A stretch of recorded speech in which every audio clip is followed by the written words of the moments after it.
So your boy the man NJ. Let's get into hopefully another like 30, 30 not 30 second, but 30 okay, no, not 30, but 2 minute video right quick. So especially for me being an artist and so on the way that I am, I've said this before like 100 times over the years. One of the biggest reasons why I'm actually super into co-signing other artists is because I understand how hard it is to get consistent play. Quote that word, or quote those two words, consistent play. Now, if you bundle them, it's all one word, like Patrick Mahomes said. But I know how hard it is to get consistent play. I do. Like, sure, depending on who listens, you can get them to listen a couple times, but like, God be my judge. I know how hard it is to get consistent play. And because I know how hard it is to get consistent play, that's why I have the attitude that I have of helping other artists from any and all standpoints that I can. Of, in that sense, starting with a cosign. Because reading Drake's line off of Portland from More Life, this line sticks out where he says, biting everybody, which is ironic because your next album probably won't see the light of day. I want people to understand, especially when it comes to doing music, artists are basically always told that, and especially in this context, I guess if you're more of underground or whatever the freak you are, because it also depends on what your definition of underground is. Artists are always told that. Artists on the come up, and I guess come up again in terms of you don't really have a consistent career yet, but you're building, in whatever which way it is. That's why if you're not really signed to a major label, you're basically always looked down upon, and people tell you this exact terminology, because your next album probably won't see the light of day. I want people to understand that, God be my judge on which way you can phrase it, but if you're gonna spit in the face of an artist, I think you better know either one, where you're at yourself, or two, better understand where your own favorite artist, their road to get to where they are. And the point is, if you're going to use a phrase like that, I want people to understand how they're using those phrases, because that is a basic spit in the face to almost any artist, especially if you've been studying I guess, most of the music industry over the last few years or the last 10 years or whatever. Because especially for, me and my music, I've said this 1,000 times. I mean, you can listen to the actual lyrics of my music and can tell I got something there. Now, the flows can be questionable at times, and, sometimes I think my mixing is top notch, but that's, again, my opinion, and so on. And I would say, I have a buzz, a wave of some sort when it comes to my audience in entertainment. More of my name factor, really. But I listen to a lot of artists, literally a whole ton of artists that are not major mainstream, a whole ton of them. And I'm amazed how many of these artists make the same music as our favorite, mainstream artists, but they never get the same props, recognition, and so on. To all artists, I think one of the biggest things that I've said recently, I think artists need to realize that it's not that you have to be signed to a major label, it's more of that you have to have a massive marketing campaign that covers a lot of ground, and so on. Which basically means you're going to have to spend money either way it goes.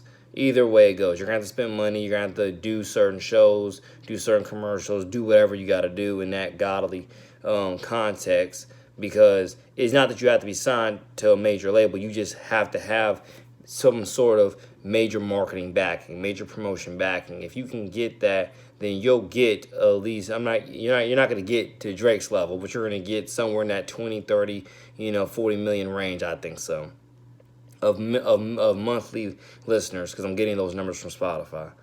I study Spotify numbers all the time of artists and compare and contrast and do my thing with that. But I want people to understand, I understand how sometimes that slogan of your next album won't see a lot light a day. I understand, depending on which way you're phrasing it, sometimes that is said to make a point of did I even say the quality of your music? or whatever you want to call it. Like it can be it's a double entendre. It's some one half of it is it's used to spit in the face of the artist.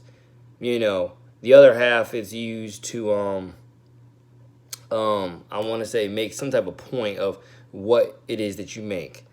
And I just want people to, I guess, to understand at least my half of that understanding is that if you're gonna say something like that about an artist, I hope you understand what you're saying, where they came from, where you came from, let alone where your own favorite artists come from, and so on. Because just saying that slogan or that sentence without context has its downfall, you know, and so on. Has its bitterness, its displeasure. You name the words that I can spit there. It has it.